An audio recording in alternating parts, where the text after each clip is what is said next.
It's now 25 minutes after 8 Kenyan time. It is Morning Express that you're watching.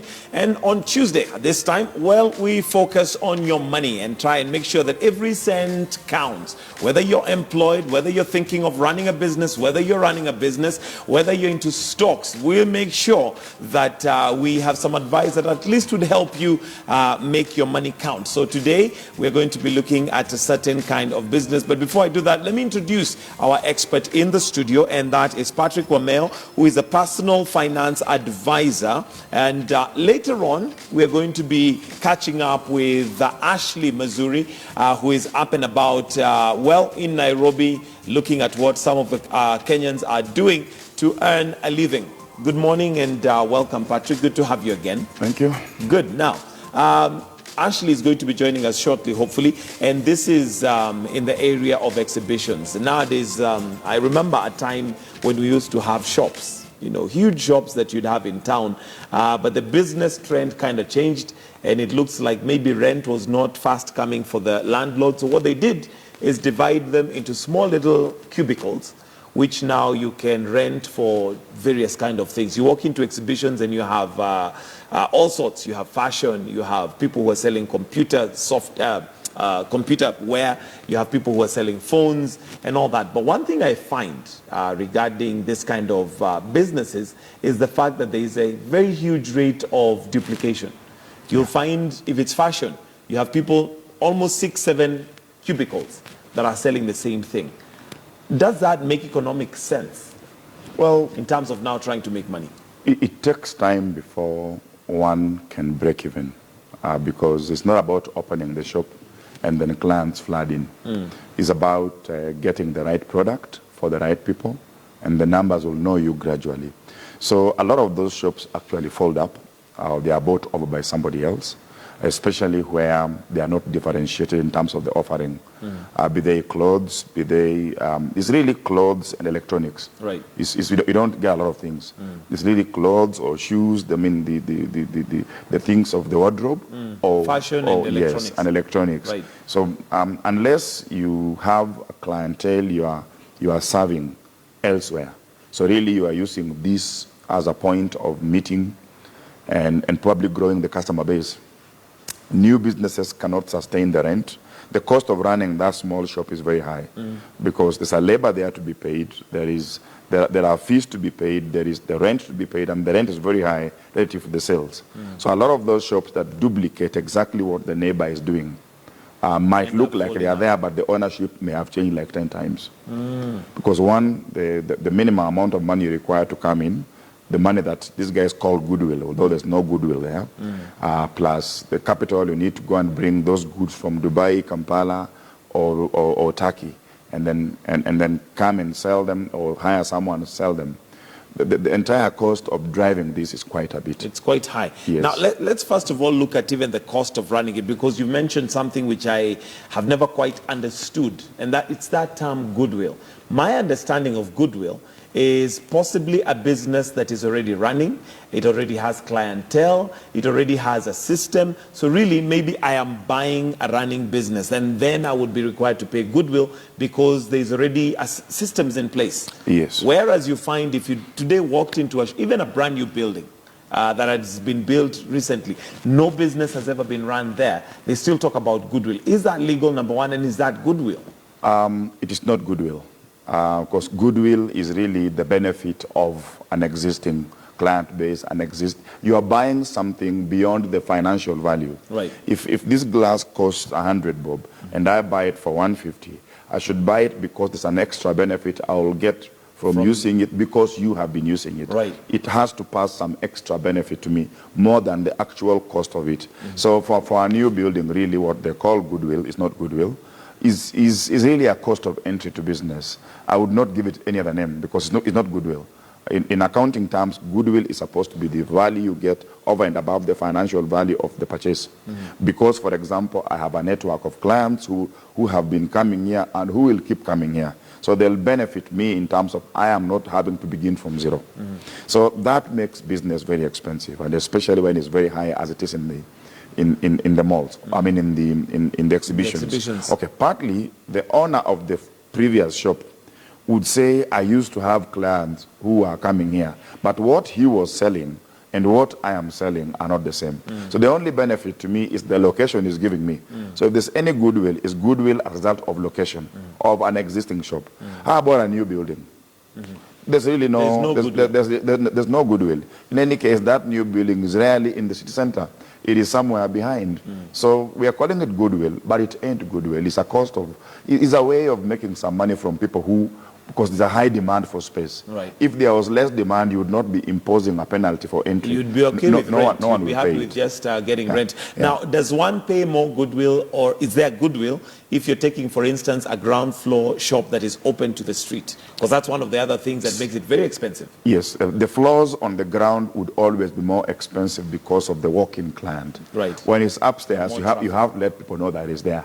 Or the higher up it is, the less likely that someone will even discover it and go there without being told it is there. So the ground floor shop gives you an opportunity to pick the crowds as they are passing down the street. So really, one would expect to pay higher amount of goodwill on the ground because of the walk-ins. And again, for a new building, that makes sense. Somebody is saying, I've put this building in a place where you don't have to worry about calling the crowds. It is right there on the ground floor. Traffic that is moving. Yeah, so it's up to you to provide something for them. But then again, it is a question of, have I placed the products for that crowd? Or am I putting up, if you have a shop like Little Red in Kimathi Street, really, the person who buys in Little Red will never walk in. It's not a walk-in. It's not a walk-in shop. It's not based on how many people walk Yes, across so that street. the goodwill that the guy of Little Red will be selling is the benefit of the specific clients that have been coming to that shop that is They already have a brand that they have created and they know it, they identify exactly, it. and that's the goodwill. Okay. Yeah. Now, what would be a reasonable amount, or maybe before we go to the reasonable amount, let's separate, because there's this idea and notion that, for instance, even if I have a job that I'm doing, my 9-to-5 job as we call it, I would like to run an exhibition on the side, which will give me added income, which is not a bad idea. Yes. But is that necessarily a business? And how do I go about identifying that this is a business that can actually run and can run on its own without my physical presence and also create profits? You remember from our earlier discussions when I was discussing the business model, a business runs independent of you by the way you set it up.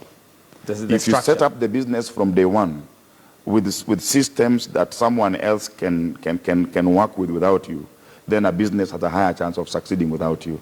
Of course, you bring specific benefits like influence, but that doesn't mean that the clients that already are your clients will fail to come because you're not there. So the nature of the business, the systems you've set up, if sales systems, purchasing systems, there has to be a way that the person you're leaving behind there will do things in a particular pattern and recording. So that when you come back, you're able to reconcile. In the morning we are here, now we are here, we are closing at this point, and then the following day falls. So yes, it's something that people should do, something that people can do.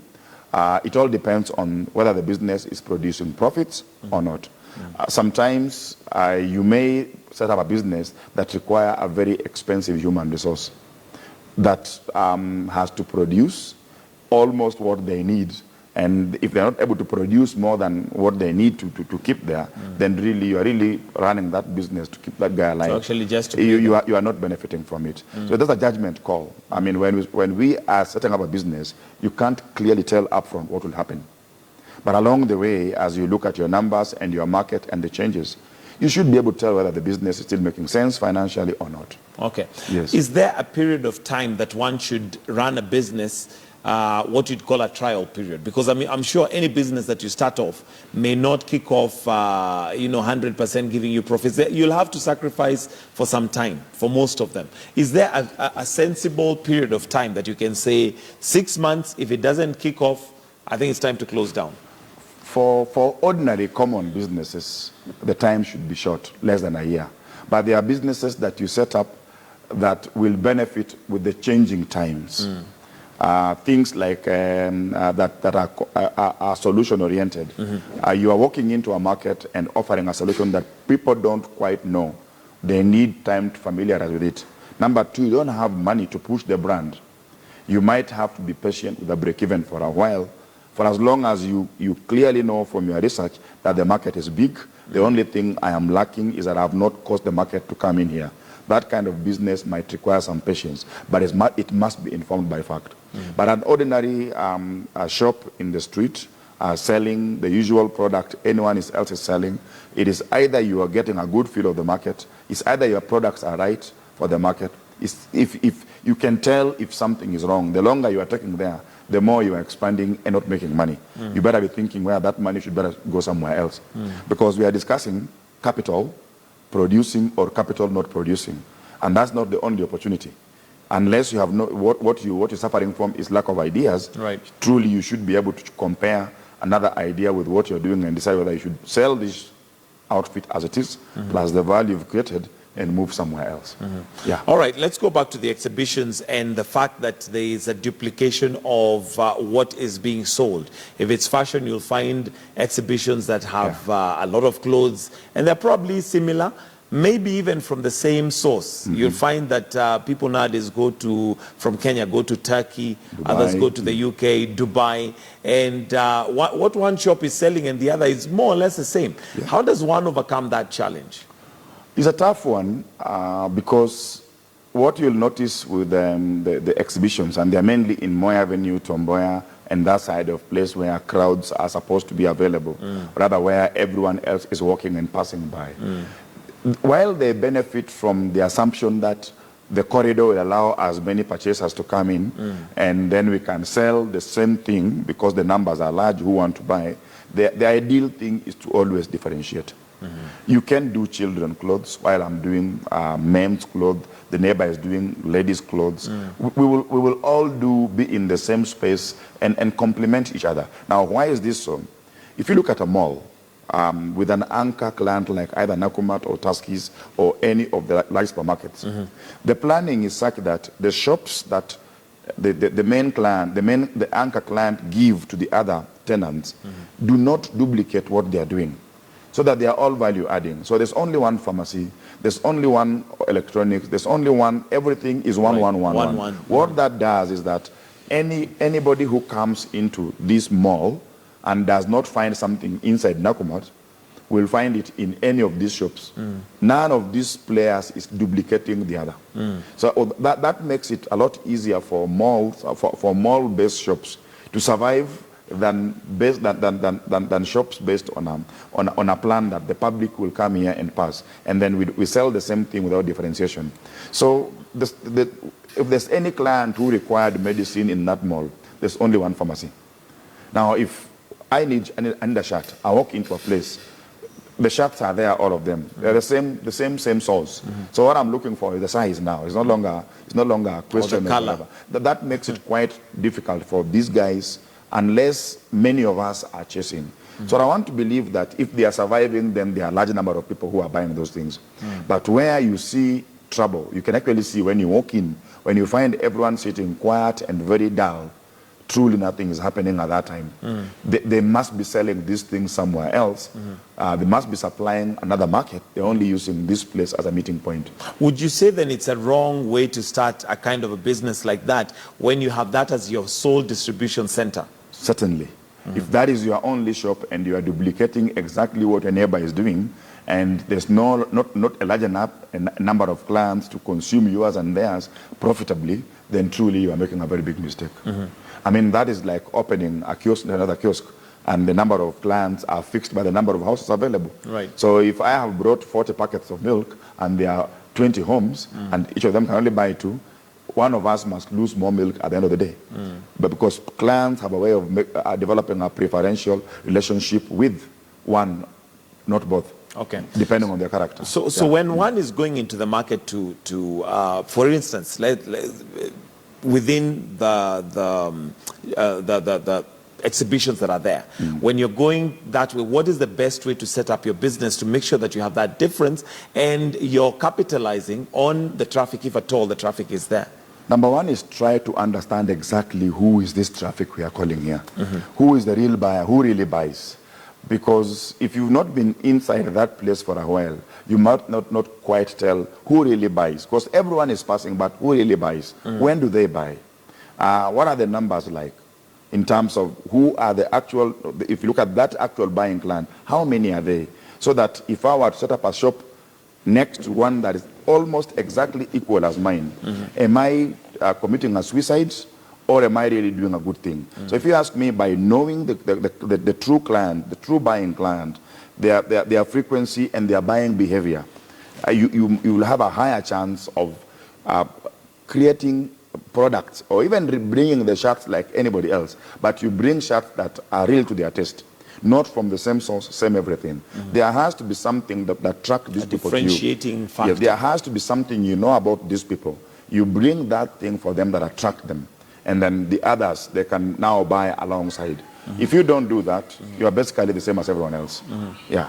Okay, now, when it comes to setting up of a business and starting out for a business, there are several things that one must look at. One of them being, of course, what you've mentioned, who is buying and what is it that they want. But of course, there's also identifying products that are possibly able to sell. Which comes first? Do I look for the number of people? Do I look for what is required? Do I go by what people are buying now? Because again, we have seasons. You'll find a time where people are buying, for instance, shirts that are checkered. Other times it's plain. Yes. Trends are important, but first and foremost is the market. You're going to sell the product to a market. The market dictates what you do. So the market first, in terms of their appetite, their taste, their preferences, their changing attitude, you must take care of that first. Two, go to the product, because the product and the market go together. The market defines the product. Then once you now know the market and the product, then you worry, how do I take the product to the market? How will I market it? Does it have to be a stall? Can it be online? Can I combine online and a stall? What are the different ways of making this product and this market meet? Then all that put together will dictate a very important number, what we call the 3 budgets. And these 3 budgets are crucial for anyone beginning a business. The first one is what we call the inception budget. The minimum amount of money one needs to set up that unit ready. You haven't opened the door, but you are ready to open the door. If it's those places where you arrange the clothes or do all those things, plus the clothes themselves, plus all the money is required to set it ready. Now you know the market, you know the product, you know how to take the product, the market, and if you decided is an exhibition shop, that's where we will meet. Then now the fixing of that shop, they're locating it in terms of the money you need to acquire the space, that goodwill plus the money you need to fix it, ready for your kind of client. And all that is money that you're spending before you've sold a single item. You've not opened the door. You are just ready to start. You're setting up. We call that the inception budget. Okay. It's the minimum budget you must have even to imagine you want to begin a business. The day you open the door, a second budget comes in, the operating budget. That's the money that will pay the bills, beginning with the person who is opening that door. The money that will pay KPLC for the power share of the floor, because you'll have a power share for this place. The water, the council rates, any other cost that is consumed on a daily basis, whether you have begun to sell or not. Because opening the door is not sales. But those costs are being consumed. So you need to estimate carefully what is the minimum amount of money I need here. Daily, weekly, and monthly basis. Some of those expenses are daily. Then the third budget, when will cash flow in, when will the cash flow out? When am I expected to make payments? For what? When am I expecting to receive from my sales, from my what? From other sources. Because you might not even have money from sales for 6 months, but you need to know that you have other cash coming from somewhere else that will sort you out in these 6 months. So that cash flow budget must be prepared in advance. And it depends very much on the mission of the business, because the mission dictates how you decorate the place, the kind of communication you do, because who you are speaking to and what telling them is about what you want delivered to them. You want to present your shop in a manner that it speaks what you want them to do. So that mission and then the product, the market put together, and these 3 budgets, and a good employee ready to start. Okay. So now, in terms of these 3 budgets, you have the inception, the operating, and the cash flow.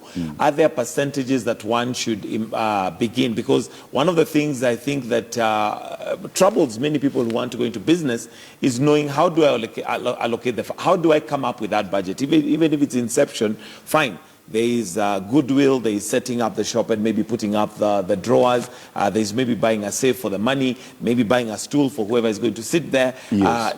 How do I come up with those budgets, and then what is the percentage that each takes? I would not say a percentage, because if this was your shop, this is what you must create, this frame here, isn't it? So the bare minimum is this frame. So every shop has a design. The moment you decide, I want my shop to look like this, then there's an element of design that must be done for it. If it's an ordinary fundi, you call, the fundi will give you estimates as to everything you need to create exactly what you have. But the image is in your head. Right. So that image from your head, someone has to bring it out, develop it into a design, and then tell you to do this, you need money, so much money to set it up, just to do this only. So you need to take a pen and paper and list the things you really need. For the inception budget, we are not asking for anything that will be hanging around doing nothing. What you really need. The basic that you must have. Because why would you buy a safe today when truly you have no idea There's even no money. you'll have money very soon?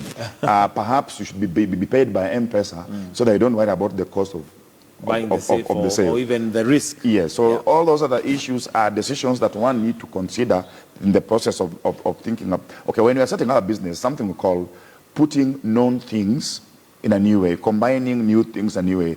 That's what we call the business idea. So you've looked at what others are doing, and then you recombine what they are doing in a new way. Now that has a cost. And you try to be as bare minimum as possible. Because at this point in time, unless you are flooded with capital, it's a high chance of failure. You need to be able to survive by keeping as much money, cash flow, available to cover all these monies in the operating costs than putting it too much where you don't need it. Now, surely there are some things you cannot sell in a junky place. You can't sell me a jacket for 400,000 in a junky place. Right. The moment you are discussing a jacket of 400,000, there is an environment for it. If you are discussing a shirt for 5,000, there is an environment for it. So you really need to make very good estimates. You don't create a 400,000 environment for a 5,000 environment shirt. So those are judgments. There's no percentage. The point is that you must do your maths well, a very clear idea of that, why that shop must look the way it must look. Is it really, will it compensate you, or are you overdoing it? Okay. Yeah. Now, talking about compensation, another area that we probably go wrong when we set up business is knowing how much to pay yourself. Yes. Because at the end of the day, there's the money that is coming from the business and needs to be injected back, even for that business to grow. Yes. How does one determine that? The easier way to determine how much to pay yourself is the cost that you'd have been paid if you are working somewhere. That gives you an element of your price. Now, your business in the early stages may never pay that. So allocating it is one thing, paying it is another. There's nothing wrong with saying, I will pay myself 80,000 bob per month, but you're only able to pay yourself 20. So the other 60,000 you record as an accrued income, my money that will be paid to me when this business eventually break even. Okay. Because you need to do that. Right. You're basically spending your hours here. Is if I am sitting somewhere. It's your value. Yes, it's the my value value that you've created for yourself. If I choose to sit on that shop, I have given up so much money. So I need to record that amount of money I am giving up as accrued income, so that as and when I get paid by this business, then I should be able to compensate myself. If you're paying taxes, you're going to have pay as you earn on the base of that salary that you've declared, even if you haven't paid yourself. Now, when the business comes to call, then all the money is owed to you. You are allowed to recover them over time. Yes. Wow, that's interesting. And so the thing to do is find out what your value is for the job you're doing for the market. Yes. Okay. Your market value is exactly what you're offering here as a cost to you. If someone were to pay you, they would pay you 80K. Even if your business can only pay you 20, the business owes you 60. Owes you that and much. So therefore, if you say, I want to pay myself 80, then you pay as you earn at 80, because KRA expect you to pay the tax based on the salary that you pay yourself. And KRA is paid whether or not you have paid yourself. The moment you've accrued a salary at the end of the month, you are due to pay KRA. So you pay KRA and record that amount that you are owed, that you haven't paid. When sooner cash comes in, you begin to reduce what the company owes you over time. Okay, but now if I was running a business, I might be of the notion that I want to earn more than my peers who are being paid to do that job. In other words, if I am attending to a shop, although it's my shop, and I'm doing the work of an attendant who's running the business, at the same time, there is another attendant who possibly is being paid 15,000. I don't want to be paid 15,000. I'd probably market and put myself maybe at a reasonably higher amount. Say 100,000. Yeah. But you must produce it first because you can't pay it from air. As Right. long as you are producing the money, it is there. You can actually pay yourself the rate that is Whatever rate you want. Whatever is your cost. It's really your cost because you have to justify it. There has to be a basis. I mean, if you go to KRA and tell them I make $1 million a month and I pay myself 950,000, they'll be asking questions. The tax rate for that is very high. You might not even want to tax that 950 because the post 30% is tax. So if you made $1 million a month and you pay yourself 950 and KRA takes 30%, sincerely, this business will never grow.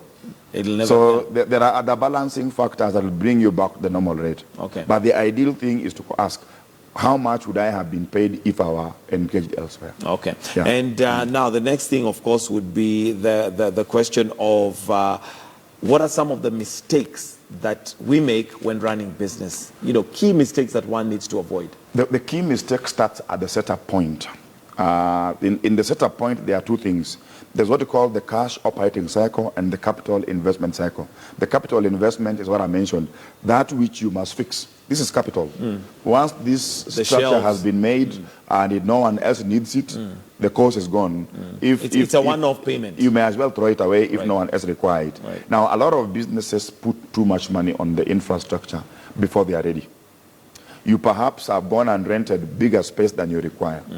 Instead of, okay, sometimes space is tough to get, but you don't, if you only need 200 square feet and you've hired 1,000 square feet, you are putting too much money in the capital side of the business. You don't need that 1,000 square feet. Perhaps you should share this space with someone else that remain part of it. So that's a major mistake. The other mistake is not knowing how much money is right for just what you call the working capital, the buying of the stocks, the clothes, and what have you. Key issue there. Okay. Yeah. And once you... And then expenses, Then- keeping a tab on expenses. Yeah. there's also the issue of trying to keep your overheads as low as possible. Yes. How does one do that? How does one go about that? Because at the end of the day, overheads and recurrent costs are probably the ones that would injure the business, if at all it's going to get injured. A business will die because of lack of money to keep running. So overheads and the typical cash flow that has to flow out will kill it. The issue here is judgmental.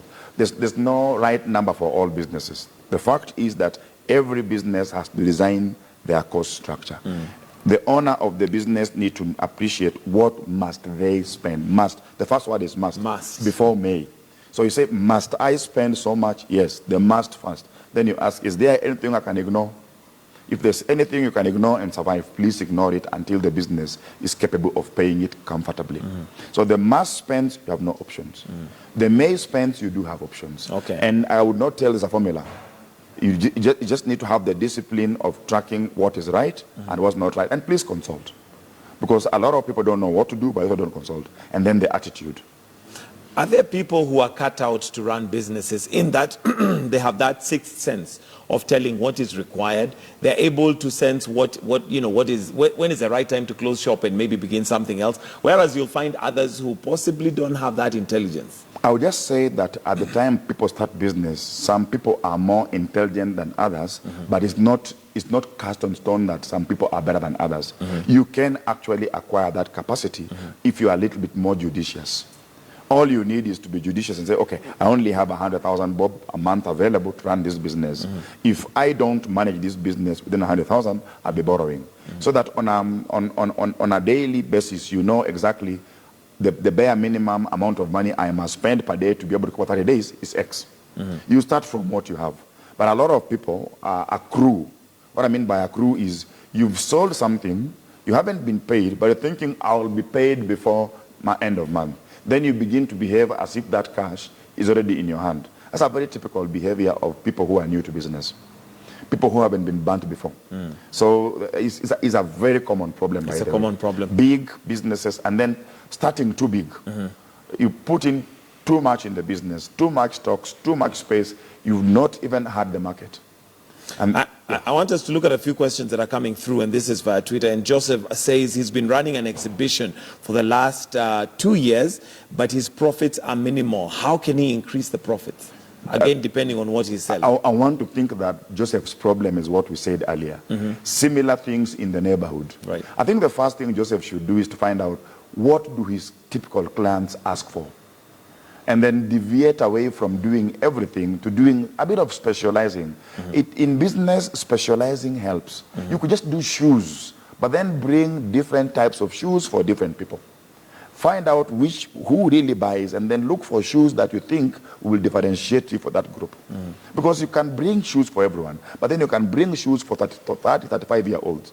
And then you sell at their price, and you engage with them in a manner that their numbers grow. So in short, what you're saying is look and create for a niche. Yes. A certain niche, the market. When you do that, you can even play with the margin and you still get things. But if you're fighting for the big market, the margins are dictated by competition. Yeah. How does one determine whether to go for volume or numbers? Because you have those who sell at a cheaper rate, but large volumes. There are others who go for a more specific market, a higher niche, less in terms of numbers, but higher profit. If you're on the ground floor selling something is where the crowd sparse, you probably have a chance of doing volumes because the buyers are coming. If you're on the 5th floor, you've dictated how many people will walk up there and even how you'll reach them. So if you cannot reach people who will bring in volumes, surely it has to be margins. It has to be the margins, because now you have to look for those few people. You have a way of locating them and getting them to buy the few they can buy. But when they buy, they cover your costs, plus they give you something. When you're in a mass market, you go more volume because then you make your money from a lot of sales. Okay. But when you're on an edge market, then you go for margins. If you're targeting people who like to dress well, then you bring them good clothes, and the price can be 2,000 but more, and they'll be happy to pay. They are fewer, happy to pay, and they're happy to be different. But when you're selling me a shirt that everyone else has, truly, you can't charge me a premium for it. Because I'll buy it next for a better price. Yeah, you'll get it from somebody else. Now, Maureen says that she's running a business for her boss. Yes. And she's wondering when is the right time for her to begin running it for herself. And that's another very common problem that you'll have. You'll find that somebody's employed, yes, and they've literally known the ropes. They probably know the business in terms of the clientele and all that, maybe even more than the owner. At what point do they now feel it's time for me to do this for me? Well, there's no time. It is when you feel you're ready. There's no time. I will not get ready at the same time you will. So when you feel you now know the market, know the product, you have the capital, you can start. But young people have a challenge that I need to mention here. The few that have walked into my office when their businesses are collapsing have a problem getting the right type of funding for financing their business. I have seen people who are relying on expensive loans to buy stocks. They sell on credit, lose 40 days. By the time 40 days are over, the interest that they are paying on the loan has swept away the entire profit. Right. So yes, you're doing something, but truly, and that's a very common thing. So if you haven't saved, please, you're not ready.